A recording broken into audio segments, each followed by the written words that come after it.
everyone. Welcome to The Heart of It, where we talk all things family life from a Christ-centered and Orthodox perspective. I'm Clara Bertan, and I'm so pleased to have with us Makar Naguib. Welcome, Makar. Thank you. Welcome. Thanks. Okay. I do feel welcome. Thank you. And so, Makar, I'm really excited about our conversation today. You are a marriage and family therapist. You are a life coach. More importantly, you're a father and a husband. And I had the pleasure multiple times of hearing you speak on either marriage or family life or parenting. And it's always really an edifying conversation to be a part of. And you speak with such conviction and passion on those topics. And so I know we're going to have a good conversation. Yeah, let's today. do it. Yeah. Okay, so before we dive into our content today, and today we're going to talk about the sacred call of fatherhood and all that means and all that entails. I thought we would start off with one fun question, one would you rather question. And so if you had the opportunity to either have a conversation with your younger self or your older self, so a conversation with, I won't say however far back you want to go, or maybe a decade or so ahead, who would you rather have a conversation with? That's a question. Did we go too deep? No, it's not too deep. It's just like, how do I think about that? I mean, if I had a conversation with my younger self, I would correct so many mistakes and avoid them. If I had a conversation with my older self, I would correct the mistakes that you might make now. Maybe? Yeah, I would. I don't know. I would know the future. Sure. Yeah. I feel at peace. This is my attempt to answer the question. Sure, okay. I'm not saying this is the best answer I could come up with. Got it. But I feel we'll revisit the answer maybe another time. I will think about this again. Yeah. But I feel at peace with my past. And so I would want to have the best remaining possible. Yeah. And so I would probably talk to my future self. Okay. I'm convinced. I mean, that's the way I'm thinking about it at this moment. Yeah. Never having thought about this before. Got it. Yes. No, I actually love that. Yeah. I think especially the coming to peace aspect of that. I mean, that's pretty deep right there. Yeah. And all that's ahead. So let's dive in then to our conversation. And so maybe give me a sense, Makar, of what fatherhood meant to you, either before you actually became a father, and how the role, the calling of that has shifted as you've entered into that role? Yeah.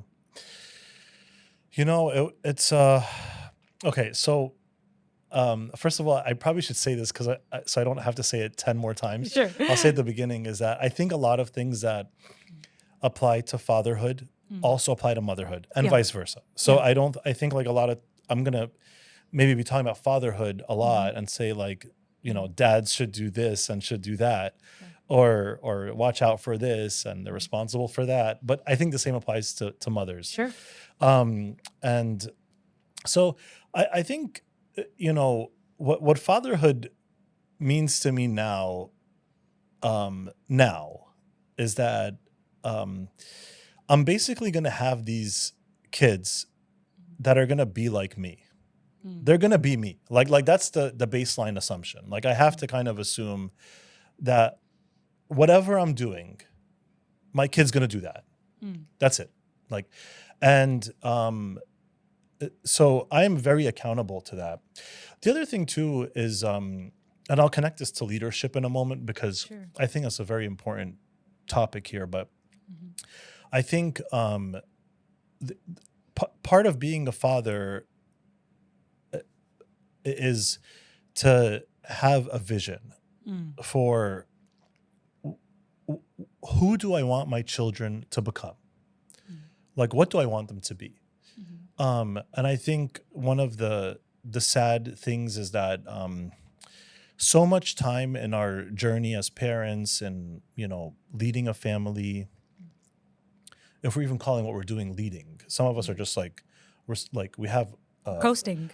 We're like coasting, or we're the family life is leading us, is determining what we do rather than the other way around. And because there's just so much to do and the logistics and We're the swept away. we're just just carried away. Swept away. And so I need to have articulated a vision for what I want my children to become. And it doesn't have to be anything like different. I'm not saying it has to be better or different from what other parents are going to say for their kids. Sure. I just have to be working towards something in my home. What is that thing that I'm working towards? And so those are like if I get those two things right, which is being accountable, essentially being like knowing my kids are going to become me, and actually having a well-articulated vision for who they're going to become and what they're going to be. That is what I think fatherhood means to me. None of this will work, in my opinion, if I'm not doing those things like for myself. Sure. Like I cannot like pour into my children what I don't have in myself. And that's something I've been appreciating a lot recently in leadership, is that, sometimes as leaders we have gaps in what we're leading our people towards. Sure. Of Activities of and good tasks things. and It's like you need to know how to do this practical thing, whatever. I think also some things, what fatherhood meant to me was, in some ways, there were some things that I experienced from my dad that I said, oh, well, when I'm a dad, I'm not going to do this. And so that was part of the mix for me of like what fatherhood meant to me, was to not do some things that I experienced from my dad. But that's not like I can't live my life in opposite reaction to something I didn't like. Yeah. Well, I'm hearing you say there's the personal conviction piece, and then what it means to have a vision for not just your family, but your own spiritual life and where you're leading that family, knowing that it's going to be not too far off where you're going personally. Yeah. So how do fathers, and I'm hearing you say it's maybe not all that different from moms too, but like how do dads, and I do think that leadership piece is maybe even more so of a unique calling in fatherhood, to develop that vision, to understand how radically important that is. Like, where does someone begin to actually form that kind of vision for their family? Yeah. I think, there's a lot of sources that inform what our vision should be, I think. And it's not like there's like necessarily, right and wrong answers exactly. I mean, definitely one of the right answers is prayer. Sure. Like we need to pray. Because vision isn't always like Not like a 10-step plan or and it's also not like static. It's not carved in stone. And maybe at the highest level it is pretty static. It doesn't change. Like we all need to become like Christ. But but on a year to year basis, sure, based on the season that you're in, or so where many things. where your children are in terms of their stage of Yeah, development. exactly. And kind of like, the sequence of what they're developing in their character isn't always the same. And then their circumstances kind of create demands for what they should be developing at a certain time sometimes. But of course, prayer, which sounds like a cliche answer, but Not at all. But Not yeah, at all. yeah. Not at all. Like, we have to say that is not at all. Yeah. I don't think it's a cliche answer because if we believe that prayer is not just me talking to a wall or talking to the dark with my eyes closed, then prayer makes sense. Yep. Like, so I need to pray because that engages me with my Creator, and it changes me and it recenters me onto what matters. So I need to be a prayerful person. That's something is in my vision for my kids. Sure. So I think also we should look to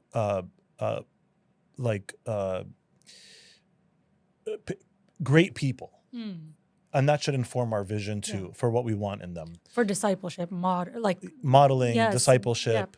yep. And,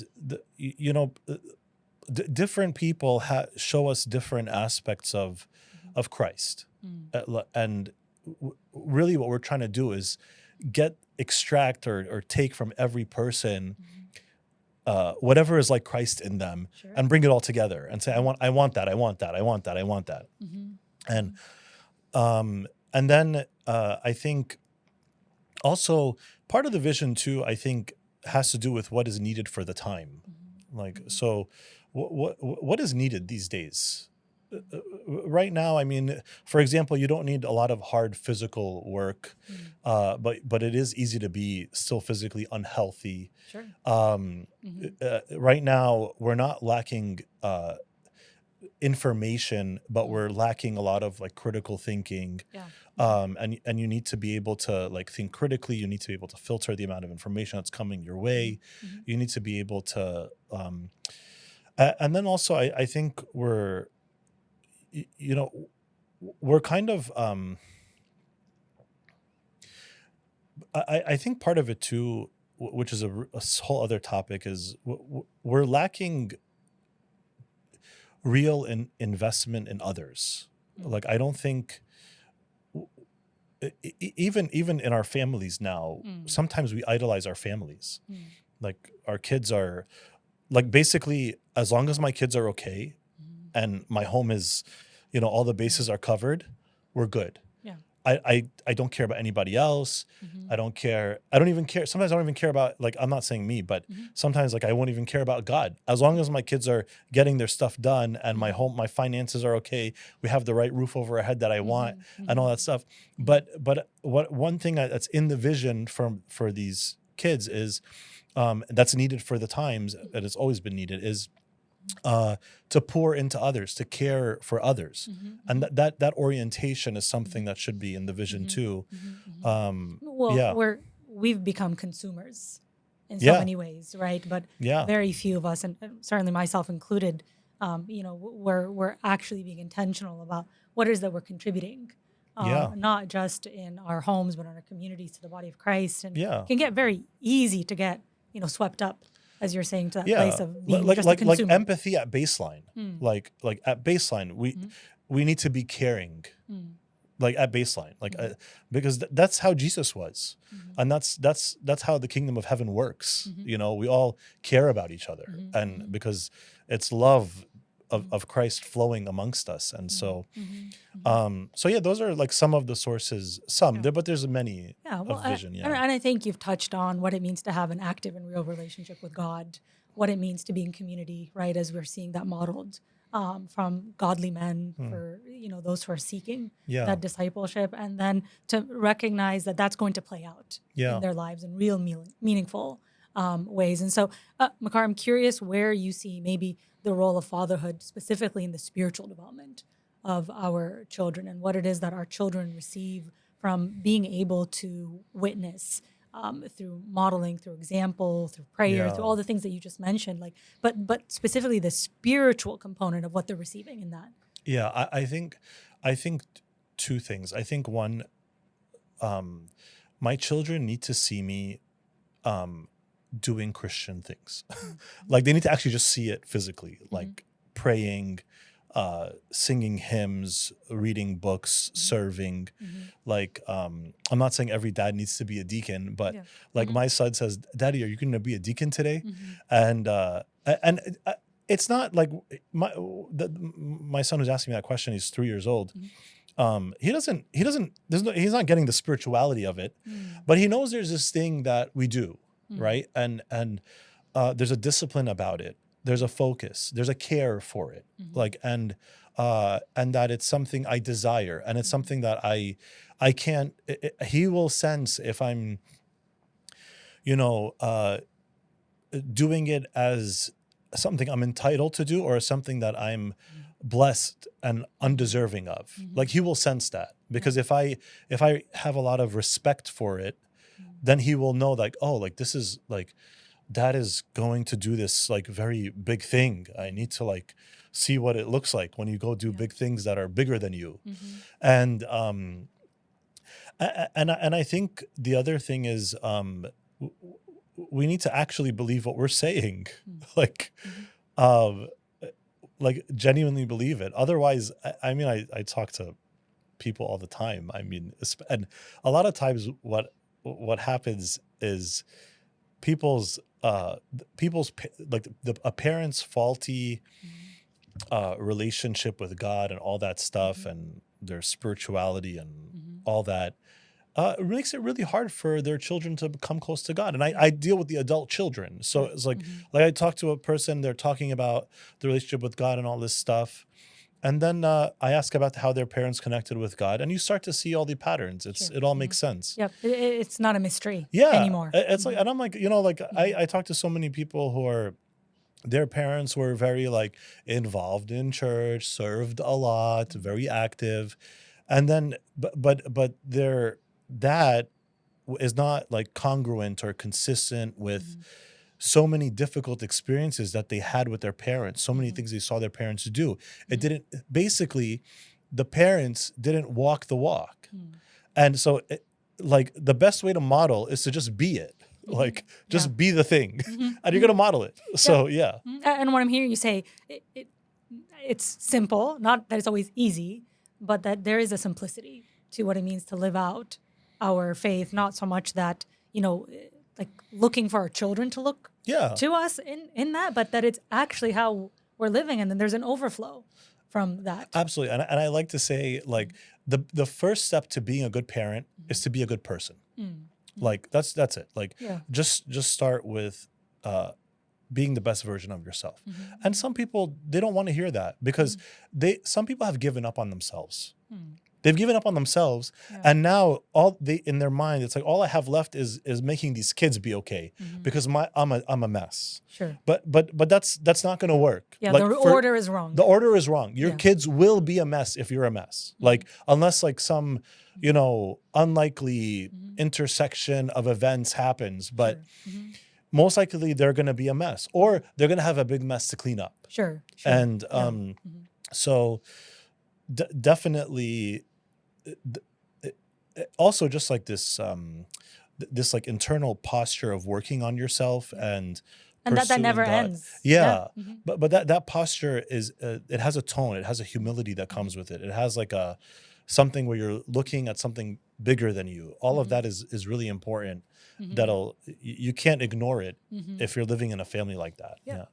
And what it means to lead, knowing that you are following. That you're actually intentional about where you're going if you're bringing someone else along with you. And I don't have to think of all these complex things if when something comes up at home, I've already done it myself. Like if my kid asks me about prayer or something, I just tell him what I lived. I just tell him like, this is it, Well, we're making it sound really easy, which I know is, but the living of that out is actually, there's a lot coming at us, and to be able to do that well, it's the ideal, it's what we're working towards, it's where God's grace certainly meets our brokenness. But there is a challenge in living in that way, and I'm curious for you, Makar, where you see maybe we get the role of fatherhood wrong in some ways, especially maybe how the culture perceives fatherhood. Like, what are we not getting right about that call? Yeah, I think there's a lot of things, and sadly, where I think the mess up happens, or the issue starts, is when we're getting manhood wrong. Sure. And which is such a big conversation in and of itself. It's a huge conversation. But very interconnected. Very interconnected, and it affects how women see womanhood. Sure. So it's all like the whole how everyone is living and seeing themselves and their identity could all be it's a system, and it affects each other. So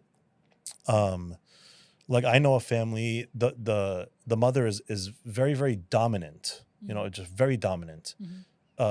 And it's not wrong for a mother to co-lead the home with her husband, but she's overly dominant, like too much. Like there's the rest of the family doesn't have a voice. Sure, that's oppressive in its own way. Yeah, that's what oppressive. Oppressive. Yeah, it's oppressive. Yeah. It's very oppressive, and you could tell that one of the sons in that family, he's just aimless. he hasn't developed his internal voice. Like he can't direct himself because he doesn't even know, he hasn't developed the ability to hear himself. Like he can't even hear his own voice. I want to try this, and then it fails, and he corrects and he adjusts and he has confidence in himself because wherever he's going is always directed by someone else. So who messed up? The man, the son, who's a man, or the woman who's a mom, who's the mom. Like who messed up? They both messed up. Everybody messed up. And so what is like, where does culture get fatherhood wrong? I think a few things. I think one is we make it seem like the dad has no responsibility for the emotional stuff. Sure. And that is wrong Yeah. because and dangerous in a lot of ways. It's very dangerous. Yeah. I mean, men all day are struggling with the Sure. fact that they're not in touch with themselves emotionally. They don't even realize it. They just think like and something got very primitive. Yeah, something bothered me. Let me just be angry. Like it just like they have such a limited, oftentimes such a limited way of expressing their emotions because they just feel something and they only know anger or they know withdrawal. And so, but a healthy person, and by the way, this is not a personality thing; it's a skills thing. Sure. It's Or how we're socialized at times. definitely how we're socialized, right? And you're not going to develop a skill if you're socialized to think that you're not responsible for that, like activity. Or doesn't belong to you. It doesn't belong to you. Yeah. If it has nothing to do with you, like it's like most men don't know how to put on makeup, like because it's not a skill they need to figure out. Yeah. Like so they're just like society, like whatever. Yeah. And I'm not even saying they have to go learn how to do that. Sure. Even if they have daughters, they don't have to, but maybe they do, or whoever. But so, like, because they say this thing about the mother is responsible for the nurturing, you know, the nurturing, and the mother is the one that embraces and and it's like you know, actually, like. What am I teaching my son if the only time he's emotionally going to grow is and or be comforted is with mom? Sure. You know, and what's he going to do when he's married? You know, and what's he going to do when he has a friend who needs some emotional support? And what does he do with his own emotions if his mom isn't around? Sure. If it's only for women to provide emotional care, then when he's alone, he can't care for himself. So. I think, you know, culture needs to be fixed in that men have emotional. First of all, they're entitled to emotional things. Sure. A lot of them, the full range. Sure. Like there's no difference in the range that's available to men and women. And they're also responsible to manage emotional things for themselves and for others. So, and the next thing is that requires a lot of learning. So men on average are swimming upstream in society when it comes to this stuff. Yeah. The other thing is we have this thing where like, you know, the dad has to be like the disciplinarian a lot of times. And it's not like different families are different. I can't speak for everyone in one statement, but on average, it's like, you know, dad is the one who lays down the law. Like things can get out of hand, you know, but as soon wait as until your dad gets home. But when dad gets home, you know, which by the way is an issue for the mom and the dad. Sure. So, but that's not fair either. It's not fair to the dad. It's not fair to the kids. It's not fair to the mom. And so, like, it's debilitating for everybody. For everyone, yeah. It's just like a terrible situation. You know, and I listen to hear about this all the time. You know, and it's you know, because the other thing too is like if the dad's the only one who's like really like if he's like the, you know, the buck stops here, and then the he's kind of at a disadvantage because then he can't like come as close to the kids because he needs to maintain that, you know, kind of like weight. And so that's another thing. I think also we don't talk enough about how dads, you know, there are a few like differences we cannot ignore between dads and mom, like men and women. I hope so. Yes. Yeah. I think one of them is has to do with just like physical strength. Mm-hmm. And like at the end of the day, like the average man is stronger than the average woman, like Yeah. physically. Mm-hmm. And, I'm and willing to admit that. yes, yes, yes, yes. And so I think, you know, w- w- as fathers, Mm. you know, mothers need to take care of themselves too, physically, be healthy. Yeah. But dads need to also do that. Mhm. And we kind of in society now, because now we don't need physical labor that much, Mhm. we kind of like take pride in like eating and like stuffing our faces Mm. and doing all this stuff. Mhm.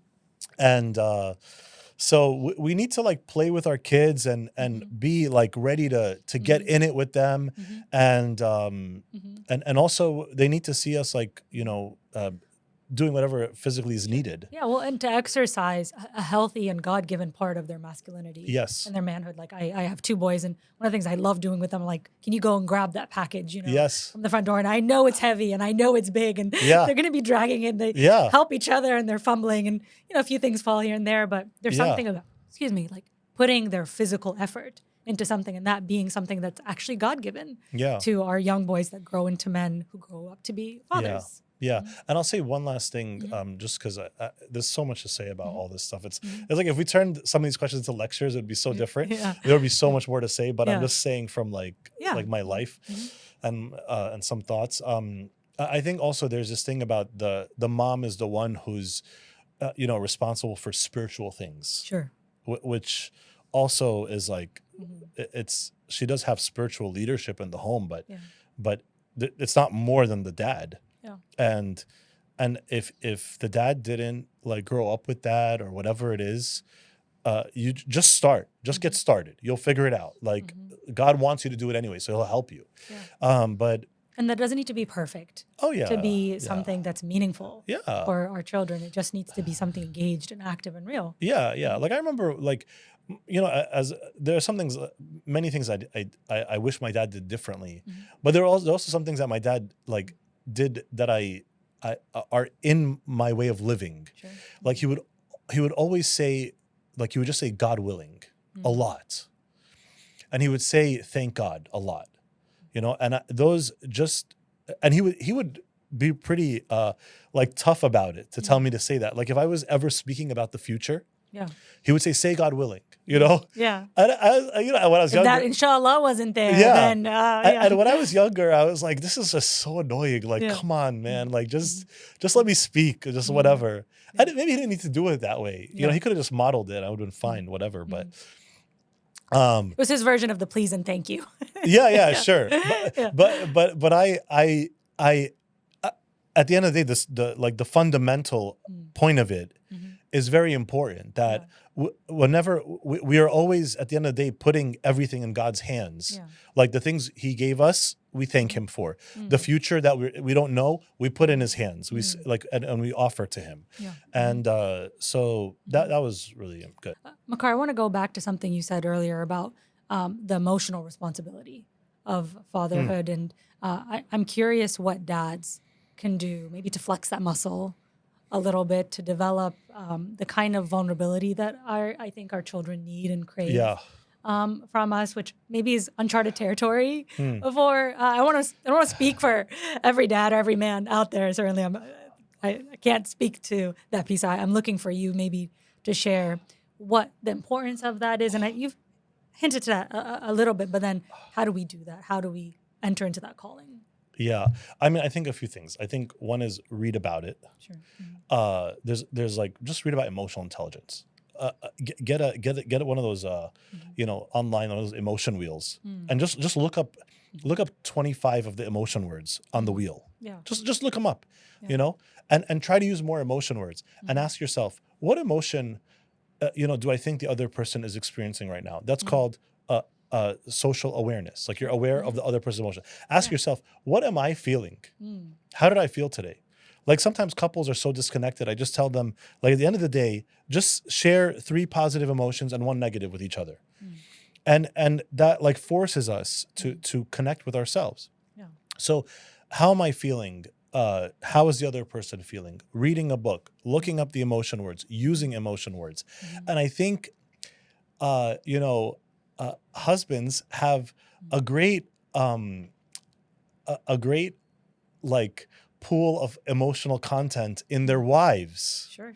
Like, you know, it may not be, you may not be able to do it every single day, but you know, and it's wild that couples don't do this that often. But literally just go out on a date with your wife. Like just go out. Just literally just go hang out together. And but tell yourself that I need to actually connect. And I'm sorry to the husbands who try this and their wives are not really like realizing that they're trying to connect. Yeah. And I think, you know, as part of being like a more mature person is kind of like being able to dance with that a little bit, like flow with that. Some marriages are not like doing so well, and so you go out a date with your wife or you know, you made an intentional decision to connect, and your spouse isn't making that decision. You could say to your wife like, "Hey, I want to connect. Like I want to connect tonight. Like I want to talk." Yeah. You could even just say that. Yeah. And by the way, if you don't want to say that, that's where the gold is. Sure. Like that hesitation. I was gonna say, I don't know what wife wouldn't be responsive Oh, to. I mean, yeah. I mean, unless there's like a lot of, sure, there's maybe issues, unless but there's like, a lot of, I mean, it's always a mother's heart, a wife's heart to like hear that. Yeah. Of course I want to connect with you. If a wife here is like, hey, from her husband, I want, like, let's go out. I want to connect. Or even another way of saying it is, I've realized that we haven't been connecting as much as we should be recently. Can we go out and connect? Yeah. Or can we chat? And to not abdicate that responsibility, to then actually do that and to take ownership of that, to not just say like, hey, there's this thing that's missing. Can you take care of that? Yes. Yes. And so, and then, you know, really to tell yourself, you know, because you don't know what you're going to get. That's the whole thing about emotions too. A lot of people avoid it because there's so much uncertainty. You don't know what you're going to get when you're talking to someone about their emotions. So when you go out or when you're talking to just like be prepared for anything. Tell yourself, I don't know what's going to happen, but no matter what, just provide care, not solutions. Just be caring. This is not about you. That exercise, like practicing that, is going to build a muscle so well. You know, if you really just are so focused, and even if she says, you know what, and I really didn't like that, you this and this and that, and you tell yourself, you know, you tell yourself, I'm here to show care. And she just criticized me and she blamed me and she accused me, you know, and you say to yourself, but I'm here to show care. And you say, oh, okay, like that's, it's been a difficult few days. Yeah. It's been a difficult few weeks. Or thank you for saying this. I didn't realize like how much this was bothering you. And keep going. And you're not going to get it perfect. But there's this whole pool of emotions that you can flow with. And they're not negative. They're not all negative. So those are the things I think, like some things to do. Well, and to that point, Makar, I'm curious what you see are the ways that moms can support and lend their heart to the role of fatherhood. You know, what we as moms can do to come alongside the men in our life, the fathers in our lives. Yeah. I have a big one. Okay, please. I want to hear it. It's a personal one. I want to know what I know many of us want to know what we can be doing. Yeah. I have a big one and then a smaller one. The big one is like, please, you know, moms, wives, assume that your husband is suffering. Like he's struggling. And he may not even know it. He may not have said anything before, but he's going through a lot. He's going through a lot. And just because he's way more silent about it, and he may not be complaining that much, do not fall into the trap of comparing who is suffering more. Because I'm not, by empathy is not a zero-sum game, which means like just because you're giving empathy to your husband doesn't mean that you're not also entitled to empathy. You're also entitled to empathy. You like by acknowledging to yourself that your husband is suffering, it doesn't mean that you're not suffering. It just means that we now have a truer, a fuller picture of what's going on in this home. And if you don't acknowledge that he's suffering a lot, like at least as much as you are, then you're basically neglecting him. And I want to say that again, like, you know, not you specifically, but like, well, I'm receiving it. Yeah, like, you know, the wife who, you know, is so blinded by her own struggle is neglecting her husband because she's not appreciating that he's struggling at least as much. And that's a problem with men a lot, is that, you know, well, especially if they're not as expressive about what their needs are. And then again, like it's a bit of a generalization, but you know, there's this socialization of get through it, make the best of it, and present a certain way of being that's going to, again, give you a sense of like everything's okay, but it's incongruent with what's happening on the inside. If there isn't an invitation to enter into that space, then I do find that most men will just be content staying there. Most people really will be content if nobody's asking, if nobody cares enough to enter into that space with them. Yeah. And actually, you know, as much as like, you know, on average, like, you know, women like do way more like explicit emotional transactions with each other. Yeah. They may not actually be edifying each other. Sure. As like, you know, so it could just be venting. It's venting. Like there's a lot of venting going on. Yeah. Which is important, but it's not sufficient. Well, and if it's all it is, exactly as you're saying, in and of itself, it's certainly insufficient. That's not connection. Yeah, and it's not necessarily discipline of the mind. Like just because I have an emotion doesn't mean what I'm experiencing is the truth. Sure. And so like, but I don't mean to generalize, but you know, like, you know, women get together, they're just gonna chat, emotions, which is it's not in and of itself bad, but are they also thinking like we're here to hold each other accountable as sisters, to be like Christ? Like I need to not just listen to someone venting, but we need to sharpen each other. We need to be good friends, you know, and so. And men, they just don't even do the emotional stuff. They just don't even, a lot of times they're not even talking about it. Yeah. And then they're also not like sharpening each other. So like they're not holding each other accountable. Yep. And missed opportunities in both. So many. Yeah. But then when you get to a marriage where you have this like reliance on each other to get through so many logistics and so much of family life is so inconvenient. It's like there's like a million inconveniences all day. There's inconvenient all day. The whole day is inconvenient. Like, and so it's so easy to be like, oh, I'm frustrated with this inconvenience.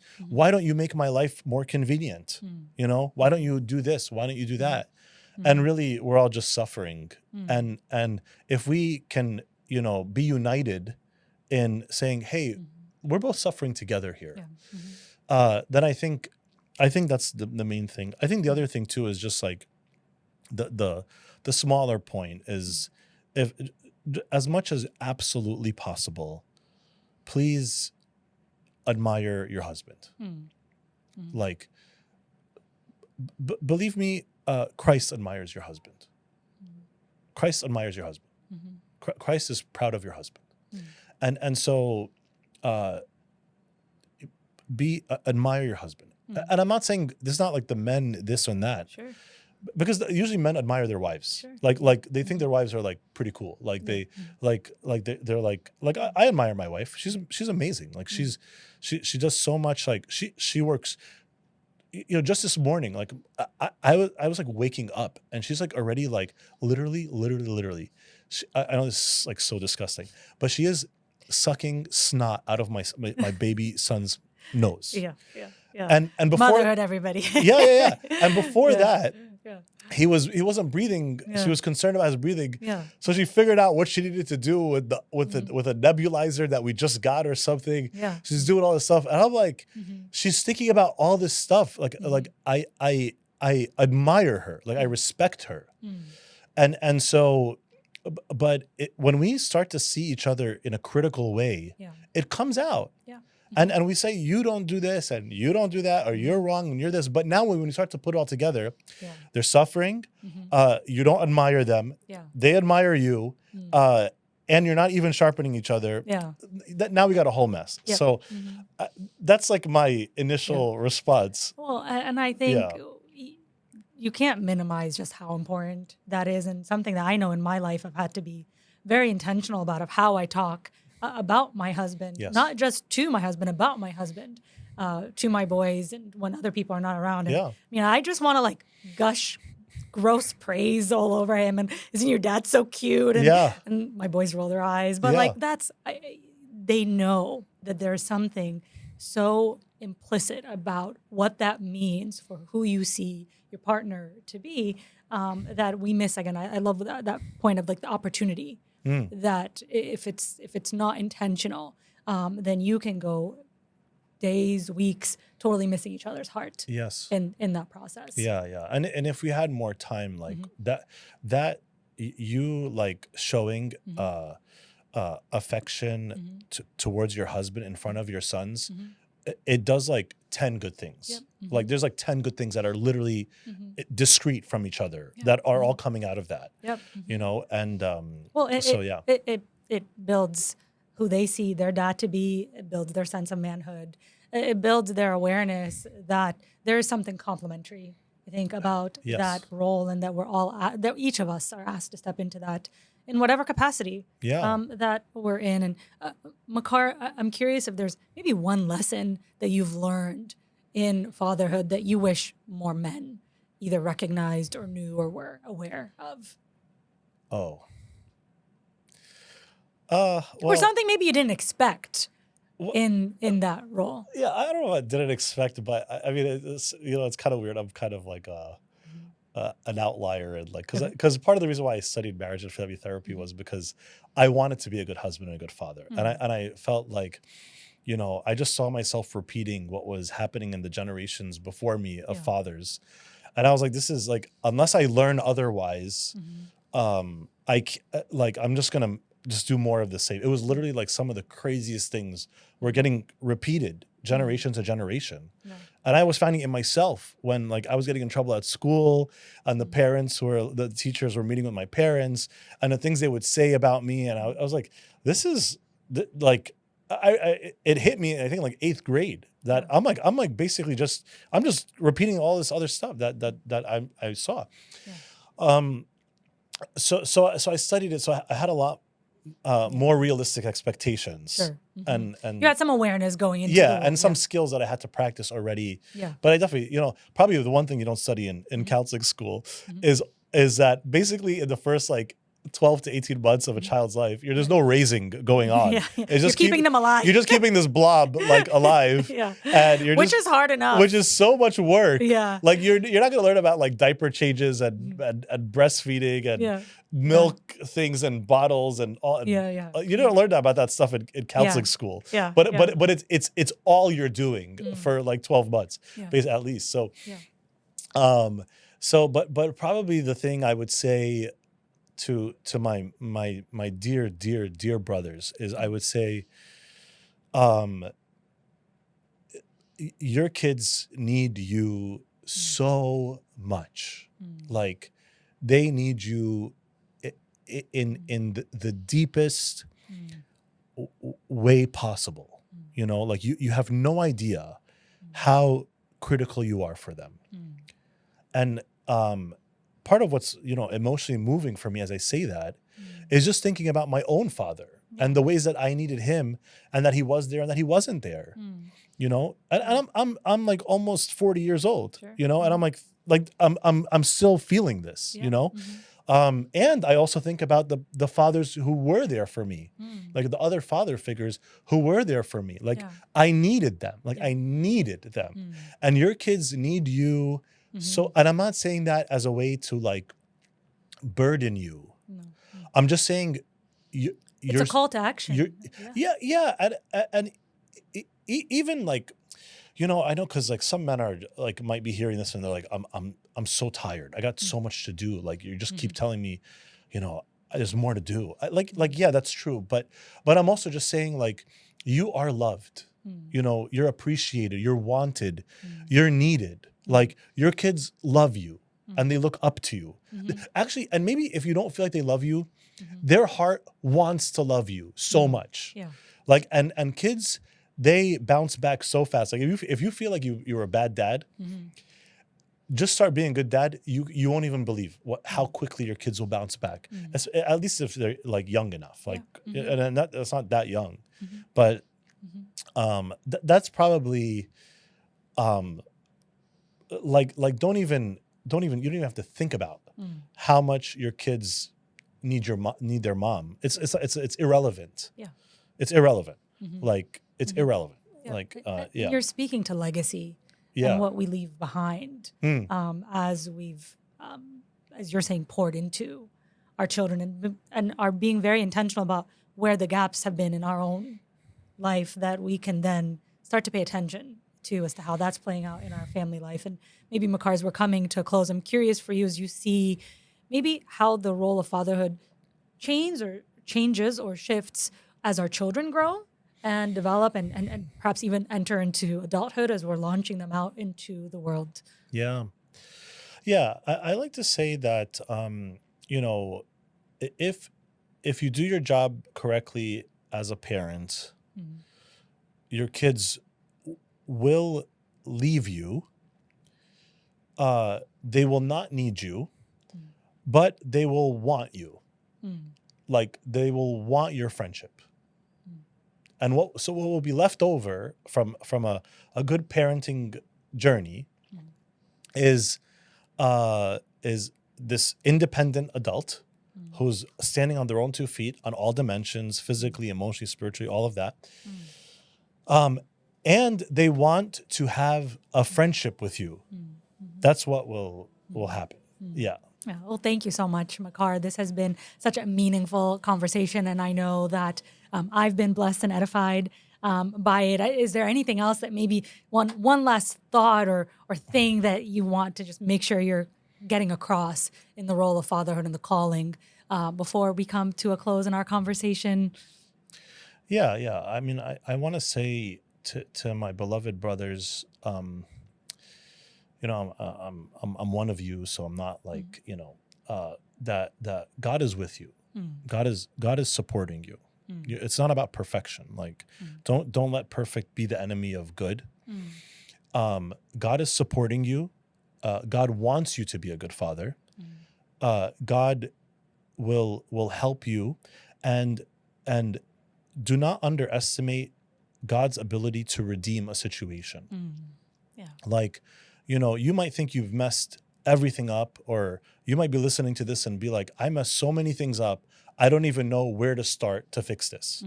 But let God give the increase when it comes to things getting better.